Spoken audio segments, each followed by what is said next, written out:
Hello विद्यार्थियों, मैं सुमित मंगल उड़ान एकेडमी इंदुपुरी भोपाल से। और आज हम लोग जिस बात पर चर्चा करने वाले हैं वो है चीन के द्वारा भारत को हिंद महासागर में घेरने की नीति।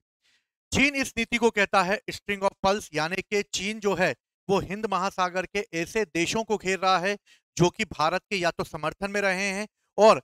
या तो वो भारत के हमेशा पड़ोसी देशों के रूप में रहे हैं। चीन के द्वारा इस तरह हिंद महासागर में स्ट्रिंग ऑफ पर्ल्स जो पॉलिसी चलाई जा रही है, इस पॉलिसी के तहत वो 9 अलग अलग जगह से जो है भारत को घेरने की पॉलिसी के तहत भारत को हिंद महासागर में कमजोर करने का प्रयास कर रहा है। तो आज हम इसी बात पर चर्चा करने वाले हैं कि आखिर चीन किन किन जगहों पर जो है अपनी स्थिति मजबूत करते हुए भारत को हिंद महासागर जैसे एक विशाल समुद्र में जो है कमजोर करने का प्रयास करेगा, और भारत जो है वो किस मजबूती के साथ खड़ा हुआ है। इन सभी समस्याओं के हलों को हम देखेंगे। तो इस तरह हम लोग आज देखते हैं कि किस तरीके से चीन जो है वो भारत को घेर रहा है। तो हमारी ये कोचिंग इंस्टीट्यूट जो कि आपके लिए सदैव कॉम्पिटिटिव एग्जाम के लिए प्रयासरत देती है, जिसका कोटेशन ही है कि प्रयास हमारा सफलता आपकी। दूसरी इंपॉर्टेंट चीज, ये हमारी टीम है जो समय समय पर आपको अलग अलग विभिन्न कॉम्पिटिटिव एग्जामों में जैसे UPSC, MPPSC, SSC, MPSI, Vyapam, जो भी आप गवर्नमेंट एग्जाम की प्रिपरेशन कर रहे हैं उसकी लगातार आपको मार्गदर्शन देती रहेगी। तो चलिए आज देखते हैं दैनिक भास्कर के स्क्रीन जो है उसके सहयोग से हम लोग इस वीडियो को बना पाए हैं, जिसके लिए हम दैनिक भास्कर का आभार प्रकट करते हैं। और हम देखते हैं कि आखिर ये पॉलिसी क्या है। देखिए, भारत जो है अगर हम उसकी बात करें तो भारत जो है उसका बैकयार्ड यानी कि भारत का आंगन है हिंद महासागर। अगर हिंद महासागर की बात की जाए तो हिंद महासागर जो है वो प्रॉपर तरीके से इस तरीके से हिंद महासागर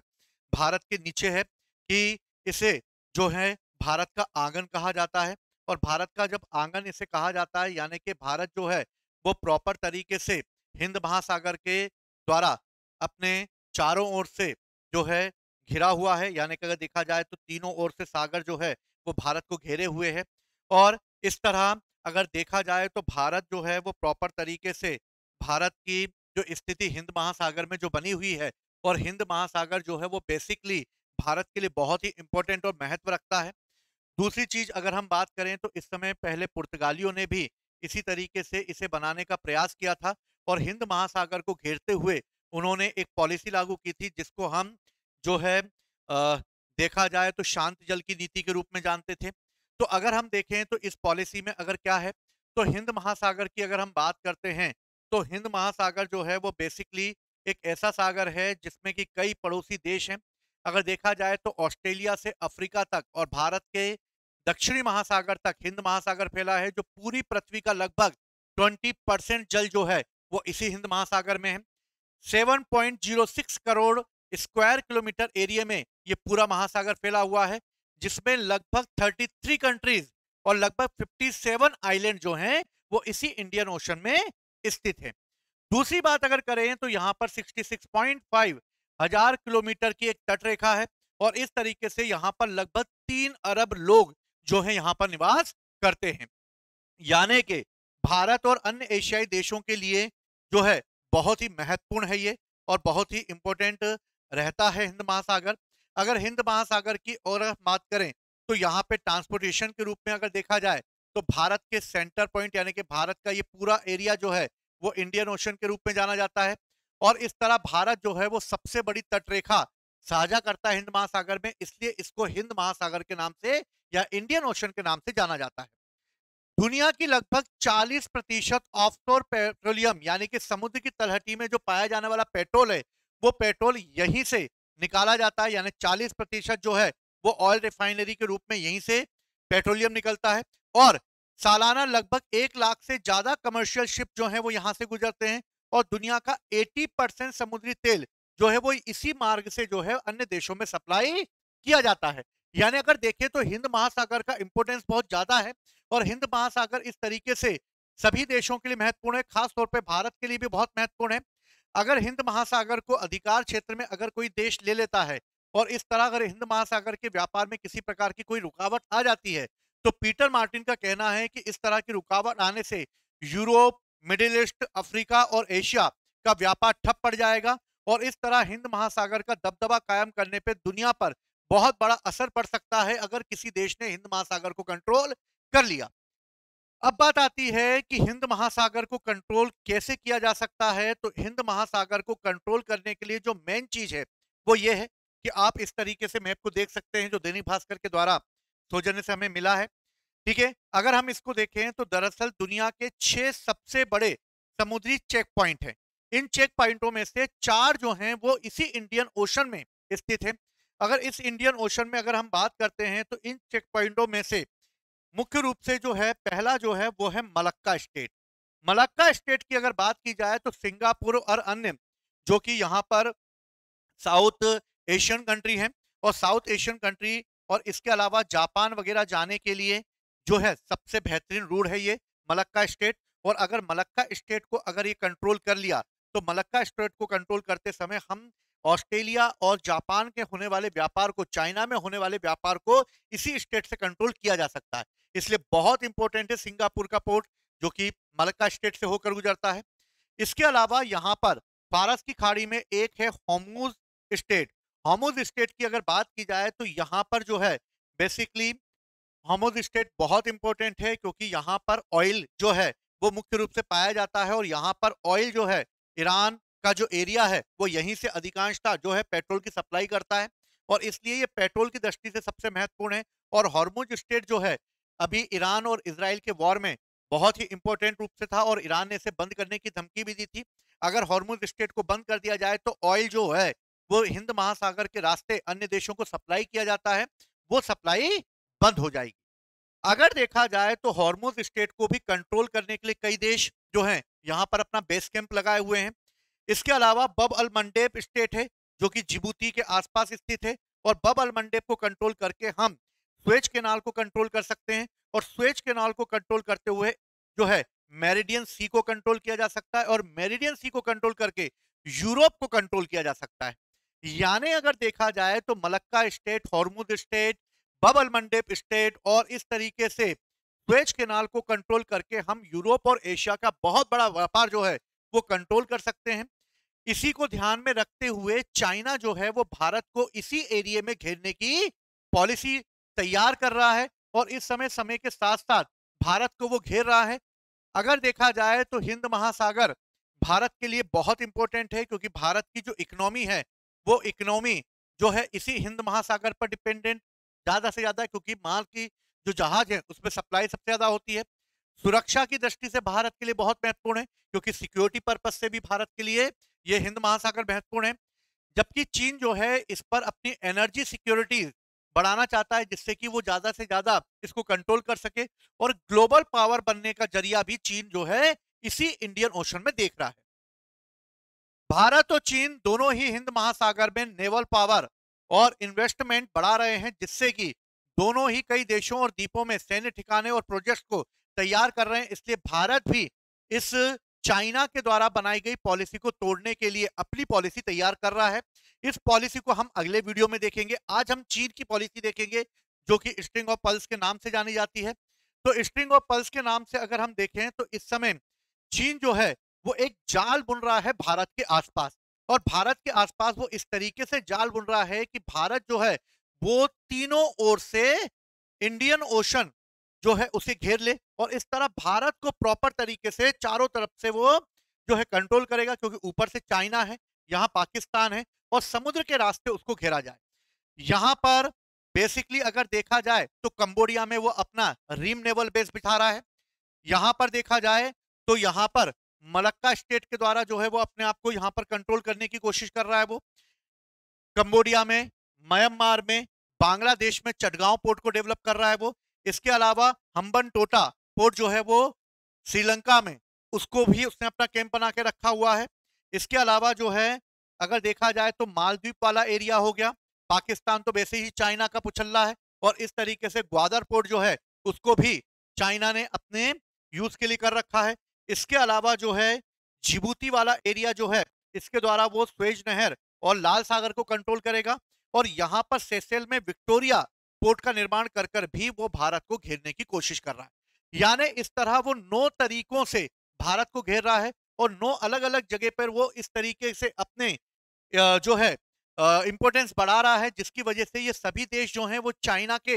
डेवलपमेंट के कारण या चाइना की सहायता के कारण जो है वो भारत के विरोधी हो जाएं, और इस तरीके से भारत के लिए एक बड़ी मुसीबत के रूप में चाइना इनके लिए जो है एक सिस्टम बना रहा है, एक स्ट्रेटजी तैयार कर रहा है, और भारत के लिए जो है वो एक परेशानी खड़ी करने के लिए वो प्रयासरत है। अब हम देखते हैं कि यहाँ पर वो किन किन तरीकों से जो है भारत को घेरने की पॉलिसी जो उसने अपनाई है, उस पॉलिसी को हम लोग देखते हैं इसको घेरने के लिए। तो देखो, सबसे पहले हम देखते हैं कि वो क्या कर रहा है।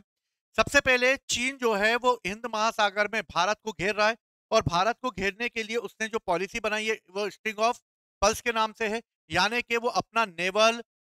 डोमिनेंस को जो है वो बढ़ा रहा है। इसके अलावा वो कई पोर्ट को जो है वो डेवलप कर रहा है, और उन्हें लीज पर लेकर वहां पर चाइना के लोगों को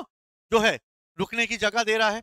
अगर हम कंबोडिया में देखें तो रीम नेवल बेस यानी कंबोडिया में स्थित है, जो 2025 में शुरू हुआ था, और ये नेवल बेस कंबोडिया और चीन के बीच एक साझा किया गया बेस है, और चीन ने joint logistic and training centre यहाँ पे खोला हुआ है, जिससे कि यहाँ पर कंबोडिया के द्वारा जो है वो मलक्का स्टेट को भी कंट्रोल कर सके, और मलक्का स्टेट को कंट्रोल करते समय जो है वो भारत को यहाँ पर इंडियन ओशन में घेर सके। कोको आइलैंड की बात करते हैं जो म्यांमार में है, ये मलक्का स्टेट के करीब होने के चलते हुए जो चीन जो है 1994 में उसने म्यांमार में भी जो है इस कोको आइलैंड को जो है वो लीज पे ले रखा है, जो भारत के लिए अंडमान निकोबार आइलैंड के सबसे नजदीक है, और इस तरह भारत के लिए एक बहुत ही खतरे के रूप में देखा जाता है, क्योंकि यहाँ पर देखा जाए तो निकोबार आइलैंड बहुत ही पास में है अंडमान, और कोको चैनल के बाद ही अंडमान निकोबार चालू होता है, जो कि म्यांमार ने लीज पर दे रखा है चाइना को। तो ये भी भारत के लिए एक बहुत बड़ी समस्या है।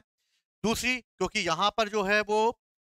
देखा जाए तो भारत को घेरने के लिए अपनी policy string of pulse strategy को जो अपना रहा है, जिसके तरीके से वो 9 जगह से भारत को घेरेगा। हम देख रहे हैं भारत को किन किन जगह से वो घेरने का प्रयास कर रहा है। इसके अलावा अगर हम देखें तो यहाँ पर क्यों कंप्यू पोर्ट जो म्यांमार में स्थित है, भारत पूर्वी तट के जो बेहद ही करीब है, और इस तरह म्यांमार के माध्यम से भी चीन जो है वहां पर पोर्ट बना रहा है, और इस तरीके से भारत का नेवल बेस जो आईएनएस वर्षा है उससे दूरी मात्र 1000 किलोमीटर दूर ही ये पोर्ट बना हुआ है, क्यों कंप्यू पोर्ट। चटगांव पोर्ट बांग्लादेश में, इसे भी चीन ने खासी दिलचस्पी दिखाते हुए चटगांव को अक्सर मिलिट्री एक्सरसाइज के रूप में वो यूज करता है, और इस तरह पायरा डीप सी पोर्ट जो है वो भी चीनी कंपनी के द्वारा डेवलप किया जा रहा है। हम्बनटोटा पोर्ट हम बहुत बार इसकी सुन चुके हैं, श्रीलंका ने इस पर चीन से जो लोन लिया था यानी 1.7 बिलियन डॉलर का लिया था, जो कि 1.45 लाख रुपए का जो कर्ज था जो श्रीलंका नहीं चुका पाया, इसलिए 2017 में श्रीलंका का जो है ये पोर्ट जो है वो चीन ने 99 ईयर्स के लिए लीज पर ले लिया, और इस तरह चीन की सर्विलांस शिप जो है वो हम्बनटोटा में अक्सर हमें देखने को मिलती है। दूसरी बात, मालदीव भी भारत का एक पड़ोसी देश है, और यहाँ पर भी इंफ्रास्ट्रक्चर डेवलपमेंट में चीन ने बहुत सारे निवेश किए हैं, ब्रिज, रिसोर्ट, एयरपोर्ट, टूरिज्म, और इस तरह 2023 में यहाँ पर जब मोहम्मद मुइज्जू की सरकार गठित की गई और वहां के वो राष्ट्रपति बने, तो इस तरह उन्होंने भी चीन से अपनी नजदीकियां बढ़ा ली, और इस तरह मालदीव का प्रभाव भी जो है वो चीन के पक्ष में होने लगा, जिससे भारत ने मालदीव के टूरिज्म को भी जो है बढ़ाने से मना किया, और इस तरह मालदीव और भारत के बीच भी जो है वो थोड़ा सा विवाद हमें देखने को मिला था। अब ये 9 जगह जो हैं, जैसे यहाँ पर रीम नेवल बेस बना रहा है, यहाँ पर जो है मलक्का के आसपास का जो एरिया है इसको कंट्रोल करने के लिए कर रहा है, म्यांमार में अगर देखा जाए तो कंट्रोल कर रहा है, चटगांव वगैरह पोर्ट को वो कंट्रोल कर रहा है, हम्बनटोटा को वो कंट्रोल कर रहा है। इसके अलावा जो है वो मालदीव पर जो अधिकार करके या मालदीव पर डेवलपमेंट करके वो भारत को कंट्रोल कर रहा है, पाकिस्तान में ग्वादर पोर्ट को कंट्रोल करने की कोशिश कर रहा है, जिबूती हो गया, और सेशल्स में विक्टोरिया पोर्ट हो गया, और इस तरीके से वो बना रहा है अपनी string of pulse strategy.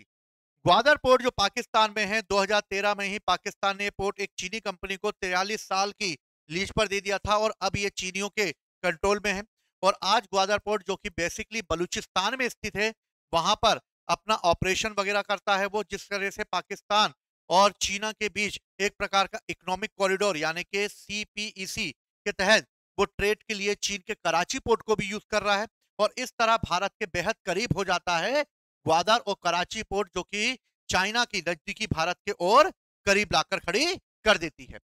Djibouti naval base की अगर हम बात करते हैं तो जिबूती नेवल बेस जो है वो ईस्ट अफ्रीका में चीन का एक मजबूत बेस कैंप बन गया है, जो कि पहला विदेशी नेवल बेस बनकर आया है। और इस तरह बब अल मंडेब स्टेट को वो कंट्रोल कर सकता है, और इस स्टेट को रोका गया तो स्वेज कैनाल से होने वाला जो एशिया और अफ्रीका का ट्रेड है वो रुक जाएगा। हालांकि अमेरिका और जापान वगैरह ऐसे कई देशों ने यहाँ पर अपने बेस कैंप बना रखे हैं। विक्टोरिया पोर्ट जो कि सेशल्स में स्थित है, इसे भी वो डेवलपमेंट कर रहा है। चीन की फंडिंग यहाँ पर हो रही है। सेशल्स में कई इंफ्रास्ट्रक्चर डेवलप किए उसने, और इसके जरिए समुद्री रास्तों के पास से चीन यहाँ पर अपना नेवल बेस बना रहा है। इसके अलावा देखा जाए तो दक्षिण अफ्रीका के तट को कंट्रोल करने के लिए वो केनिया और तिंजानिया जैसे देशों को भी अपना जो है महत्वपूर्ण पोर्ट के रूप में डेवलप करने का प्रयास कर रहा है। तो देखा जाए तो भारत को एक प्रॉपर तरीके से घेरने के लिए वो पॉलिसी बना रहा है, और इस पॉलिसी के तहत भारत जो है मजबूती के साथ खड़ा हुआ है। और स्ट्रिंग ऑफ पल्स की जो चाइना की पॉलिसी है, भारत उसका जवाब कैसे देगा और भारत इसका जवाब देने के लिए क्या पॉलिसी अपना रहा है, इसको हम नेक्स्ट वीडियो में देखेंगे। ठीक है, तो ये हमारा विजय पथ एक एमपीपीएससी 2016 को लेकर चलाया गया फाउंडेशन बैच है। ये बैच प्रॉपर तरीके से एक ऑनलाइन बेस बैच चालू होगा। क्लासरूम में बच्चों को किस तरीके से हम लोग पढ़ाते हैं इस पर बेस होगा ये, यानी कि आपको रिकॉर्डेड जो क्लासेस हैं वो सिर्फ लाइव क्लासेस मिलेगी आपको। जिस तरह बच्चे यहाँ पर बैठ के पढ़ते हैं वैसा ही आपको माहौल प्रयास दिया जाएगा। वही टाइमिंग आपको पढ़ने के लिए दी जाएगी, और उसी टाइमिंग पे आप क्लासेस कर सकते हैं। आपके डाउट सेक्शन जितने भी हैं वो भी आप हमारे जो है मीडिया पर या फिर हमें व्हाट्सअप करके या फिर हमें कॉल करके आप पूछ सकते हैं, जो कि हमारी पूरी टीम आपके सदैव रहेगी। इसके अलावा जो बैचेस हमारे स्टार्ट हो रहे हैं इसको आप देख सकते हैं। इसके अलावा जो है नोट्स वगैरह प्रिंटेड जो नोट्स हैं वो आपको पीडीएफ के रूप में और हॉट कॉपी के रूप में दोनों में मिलेंगे। हमारे ऐप है उड़ान शिक्षा ऐप, इसको भी आप डाउनलोड कर सकते हैं, और इस तरीके से वहां पर पड़े हुए कुछ जो वीडियो हैं वो भी आप देख सकते हैं। ठीक है, तो अभी आप ऐप डाउनलोड करिए, वीडियो लगातार उसमें आप डलने चालू होंगे। ये हमारा ऑफलाइन सेंटर है, ऑनलाइन भी हम लोग आ रहे हैं, और इस तरीके से ऑफलाइन सेंटर का जो एड्रेस है वो इंदुपुरी भोपाल में है, कॉन्टैक्ट नंबर है, आप इस पर कॉल कर सकते हैं। तो ऐसे ही मुद्दों पर चर्चा करते रहेंगे। मैं अगले ही वीडियो जल्द ही इस पर बनाऊंगा, और आप देखेंगे भारत किस तरह चीन को मुंहतोड़ जवाब देगा। जय हिंद, जय भारत।